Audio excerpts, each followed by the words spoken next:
economizers that would bring in fresh air from the outside during that portion of the spring and fall when there was neither heating or air conditioning. Now, that's very significant savings. Well, This client of mine made a fortune splitting savings primarily as a result of the economizers. well, ASHRAE is a national society that it does a lot of energy work, and they have a code 90.1 that most of the building, the international energy code that we follow here in Hoover are following ASHRAE 90.1. And ASHRAE Birmingham is not required by code to have a economizer. In other words, they don't think it's beneficial. The payback isn't reasonable in Birmingham because our humidity is so high so much of the year that if the economizer goes wrong for a couple of days, you can lose more money than you make. Another thing is with schools, you're limited. Economizers only work on some certain types of systems, and you have to have a central air handler or a rooftop unit. A lot of the units in the school are water source heat pumps that are very efficient year round. And like you said, when a water source heat pump is in the cooling mode, it puts heat into the water, and when it's in the heating mode, it takes heat out of the water.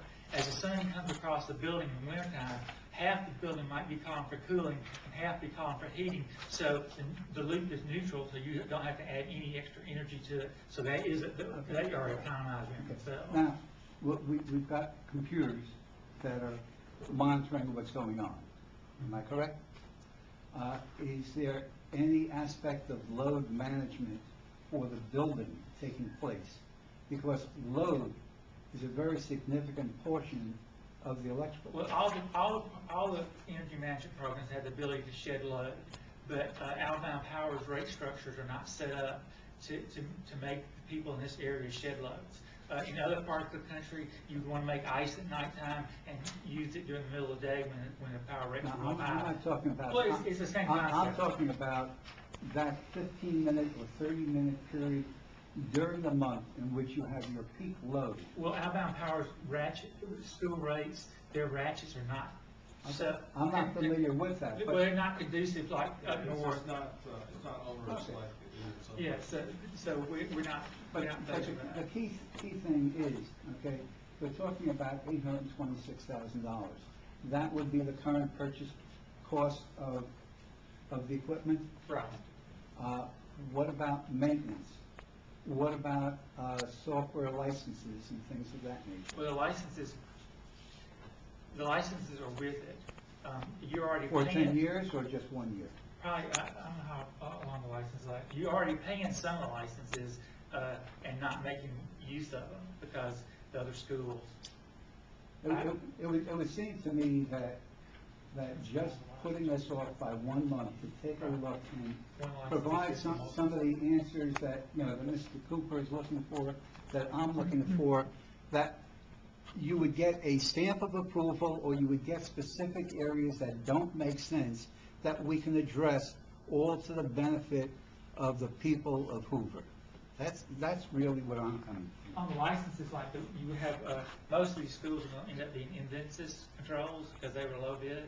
You already have that license, so whether it's 1 school or 10 schools, you're not going to renew that. We need to come up with a checklist to see what is covered, what is not covered, so that we don't want to find like the architect who left something out that now we have a change order.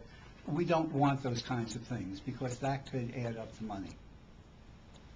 I hope I'm not coming across as too much of a pain. A little bit I want to be. Thank you.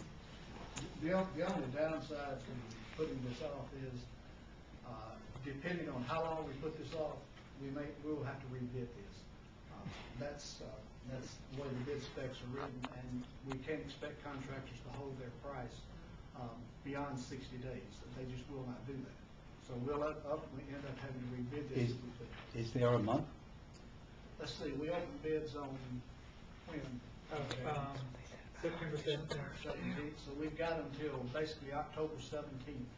That would be 30 days. I thought you said 60. Let's see. November 17th, I'm sorry. Okay. So certainly we have 4 weeks, 6 weeks, if necessary.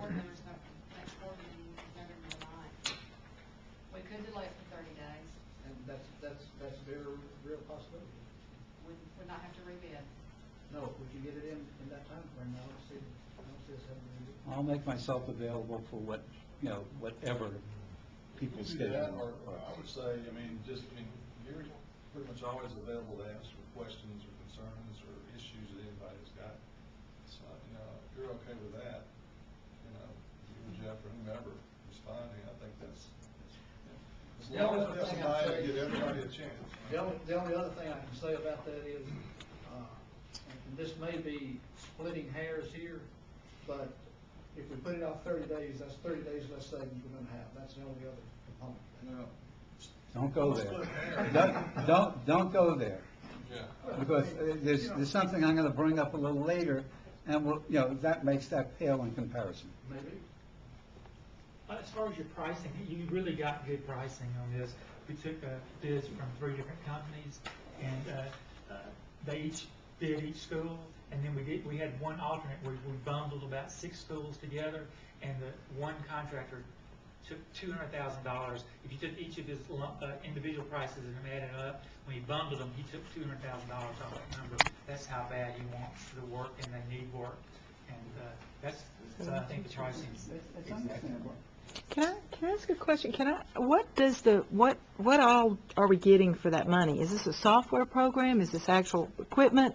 Is this training? Is this, because I didn't see the details of It's a the combination bid. of everything. You get hardware, wiring, software, and training.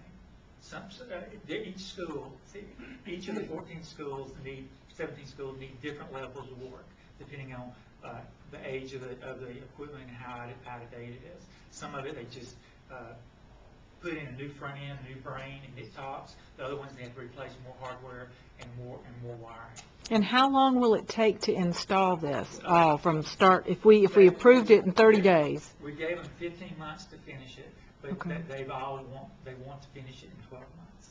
They really would like to have it online before school starts next. August is their goal, and that's another thing about the 30 days. We need a testing out period, and we're hoping to have next summer to do a lot of the bringing the stuff online. So the savings won't really start until we're finished until we've completed the installation? They'll do one school at a time. Okay.